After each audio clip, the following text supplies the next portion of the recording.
राजधानी दिल्ली में जहां पानी पहले से ही जहरीला था, वहां अब दिल्ली की हवा भी जहरीली हो चुकी है। आपको बताएं तो दिल्ली में एक्यूआई जो है वो 400 के पार पहुंच गया है। दिल्ली में जब भी नवंबर का महीना आता है तो पॉल्यूशन जो है दिन प्रतिदिन बढ़ता चला जाता है। देखें तो पिछले कई सालों से दिल्ली सरकार हो या केंद्र सरकार हो, इसको रोकने के लिए कई सफल कदम उठा रही है, लेकिन इसके बाद भी पॉल्यूशन में कोई सुधार नहीं आ रहा है। आपको बता दें कि सुप्रीम कोर्ट की फटकार के बाद केंद्र सरकार ने एक बड़ा फैसला लिया है। उन्होंने ये फैसला लिया है कि उत्तर प्रदेश, हरियाणा, राजस्थान और पंजाब, ये जो दिल्ली के आसपास के राज्य हैं, इन पर जुर्माना लगाया जाएगा अगर ये राज्य पराली जलाते हैं। आपको बता दें कि जो 2 एकड़ से कम भूमि वाले किसान हैं, अगर वो पराली जलाते हैं तो उन पर 5,000 रुपये का जुर्माना है।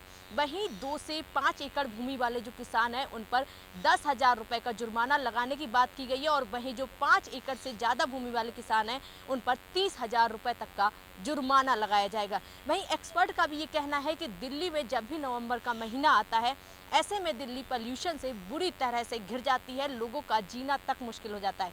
दिल्ली की हवा में लोगों का सांस लेना इतना मुश्किल है कि लोगों कई बीमारियों से ग्रसित हो जाते हैं। सुप्रीम कोर्ट लगातार पहले भी ये बात कह चुका है कि केंद्र सरकार और राज्य सरकार दोनों को मिलकर कोई सफल कदम उठाने चाहिए।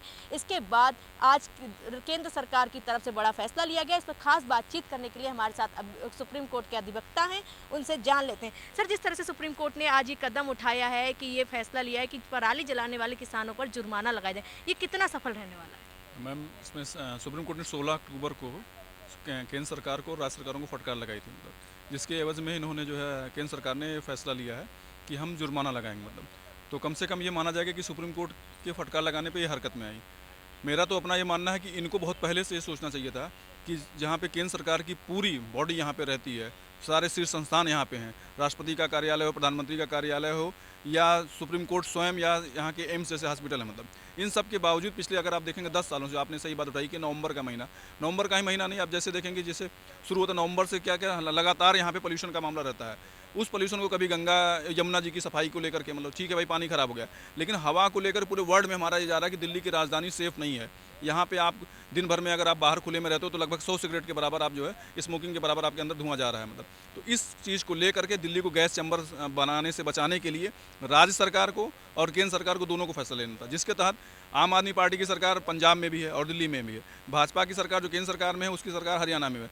तो दोनों पार्टियां ये नहीं मुकर सकती हैं कि हमारी सरकारें नहीं हैं वहाँ पे। दोनों को मिलजुल कर और राष्ट्र हित में, देश के नागरिकों के हित में, उनके स्वास्थ्य और सुरक्षा को ध्यान में रखते हुए किसानों को समझाना होगा कि कृपया करके आप लोग पराली ना जलाएं और जो कानून बनाए जा रहे हैं उनका पालन करें। जुर्माना तो शुरुआत हुई है, अगर लोग जुर्माने से नहीं मानते हैं तो भविष्य में उनको जेल भी भेजा जाएगा।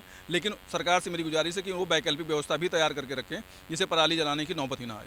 सर, अगर बात करें तो सुप्रीम कोर्ट की जब फटकार लगती है, उसके बाद केंद्र सरकार हो या राज्य सरकार हो, ऐसे कदम उठाती हैं, जैसे पराली पर अभी कदम उठाया गया, क्या इसके अलावा और भी कदम उठाने चाहिए राज्य और केंद्र सरकार दोनों को मिलकर, जिससे पोल्यूशन कम हो सके? बिल्कुल बिल्कुल। अगर आप देखेंगे तो पहले लोग कहते हैं कि कहीं ना कहीं से सरकारें होती थी, वो निर्णय लेती थी। भाई किसान है, हर साल आपको पता है कि धान की फसल आएगी, उसके बाद उसको जलाया जाएगा। तो उस फसल का जो उनका बचा हुआ जो है, फल के बाद जो फसल बची हुई है, उसको कैसे यूज़ करोगे? तो अगर आप देखेंगे बाकी जगहों पे क्या करते हैं लोग, किसान उसको जो खाद के रूप में इस्तेमाल करते हैं, वहाँ पे हलों से, बैलों के माध्यम से, ट्रैक्टर के माध्यम से उनकी जुताई करते हैं, तो वो खाद के रूप में इस्तेमाल होता है। यहाँ पे क्या होता है, आप देखेंगे कि पंजाब, हरियाणा और पश्चिमी उत्तर प्रदेश में कि यहाँ पे तुरंत उसको जला देंगे, जलाते ही वहाँ पे राख बना देते हैं। तो खाद तो बनती है लेकिन वो धुआं बन जाता है। और यहाँ पे आप देखेंगे वृक्ष कम है, पेड़ पौधे कम हैं। सड़कों का जाल तो वृक्ष रहा, लेकिन आप देखेंगे हाईवे पे जब पेड़ खत्म हो रहे हैं, और कहीं पर भी वृक्षारोपण का काम बहुत कम हुआ है, जो है, या जो वृक्षारोपण अभी शुरू हो रहा है उनको डेवलप होने में 20 साल लग जाएंगे। तो मेरा अपना मानना है कि सरकार को लोगों को जागरूक करना पड़ेगा कि जो किसान पराली जला रहे हैं, जुर्माना के साथ साथ प्लस अपने आसपास गांव में हर परिवार से कम 2 बड़े बड़े पेड़, पीपल के, बरगद के, आम के पेड़ लगाएं, जिससे वो पोल्यूशन को कंट्रोल करें। सर, दिल्ली में भी अगर देखा जाए पोल्यूशन को लेकर, तो निजी जो उनके सोर्सेज हैं उससे भी पोल्यूशन बहुत ज़्यादा बढ़ रहा है। क्या इसको लेकर भी केंद्र सरकार और राज्य सरकार दोनों को मिलकर ठोस कदम उठाने की जरूरत है? बिल्कुल बिल्कुल।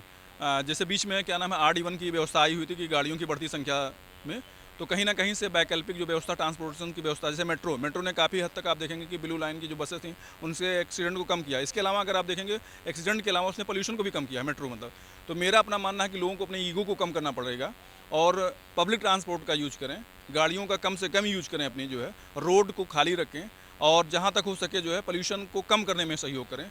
केवल फोकसबाजी, शोबाजी में नहीं। जैसे अभी दिवाली में हुआ ठीक है, हम किसी धर्म की हम बुराई नहीं करते हैं, ना आलोचना करते हैं, हर जगह ये नहीं कि करना कि हमारे में किया उनके में नहीं किया। लेकिन अगर आपको खुशी मिलती करिए, पूजा पाठ करिए, पटाखे जलाइए, लेकिन बेवजह का धुआं धक्कड़ वाला पॉल्यूशन मत फैलाइए। ये हर साल दिवाली आनी है, हर साल ईद बकरीद आनी है, सब कुछ आना है। आप ऐसा काम करिए जिससे हमारे राष्ट्र को, हमारे लोगों का स्वास्थ्य अच्छा हो और लोग देश के निर्माण में आगे बढ़ सकें। आपको बता दें, दिल्ली में पॉल्यूशन जो है वो दिन प्रतिदिन बढ़ता जा रहा है। उसको लेकर केंद्र सरकार हो या राज्य सरकार हो, दोनों मिलकर कदम उठा रही हैं। इससे पहले दिल्ली के जो पर्यावरण मंत्री हैं गोपाल राय, उन्होंने कई अभियान चलाए थे। उनका एक अभियान था रेड लाइट ऑन गाड़ी ऑफ। इसके साथ ही उन्होंने और भी अभियान चलाए हैं, जिसका ऑड इवन भी चलाया था कि जिससे कि दिल्ली में पॉल्यूशन कम कर सके। लेकिन एक्सपर्ट का कहना है कि दिल्ली में 2.8% जो पॉल्यूशन है वो पराली से आता है। उसके बाद में 30% पॉल्यूशन जो है दिल्ली की निजी सोर्सेस से होता है। लेकिन क्या केंद्र सरकार और राज्य सरकार, जो पराली पर आज केंद्र सरकार की तरफ से फैसला लिया गया है, जो जुर्माना लगाया गया, क्या इससे दिल्ली में पॉल्यूशन कम हो पाएगा? क्या ये जो फैसला है वो दिल्ली पॉल्यूशन कम करने में सफल रहने वाला है, या फिर ये भी सवाल उठता है कि राज्य और केंद्र सरकार दोनों को मिलकर दिल्ली में पॉल्यूशन कम करने के लिए कई ठोस ऐसे कदम उठाने पड़ेंगे जिससे से दिल्ली की जो निजी सोर्सेस है, जिससे पॉल्यूशन होता है, जो 30% पॉल्यूशन की बात कही गई, वो कम कर सके। एक्सपर्ट का भी ये कहना है कि जो नवंबर महीना आता है पॉल्यूशन इसी में नहीं होता है, इससे पहले ही पॉल्यूशन होता है। लेकिन केंद्र और राज्य सरकारें इसको लेकर पूरी साल कोई कदम नहीं उठाती हैं। जब भी सुप्रीम कोर्ट की फटकार लगती है तो उसके बाद 2-4 ऐसे कदम उठाए जाते हैं जिनमें कहा जाता है कि पॉल्यूशन जो पराली जलाने से हो रहा है उसको रोकने के हम ठोस कदम उठा रहे हैं। वीडियो जर्नलिस्ट अमरीन के साथ मैं स्तुति पाठक, स्टार भारत न्यूज़।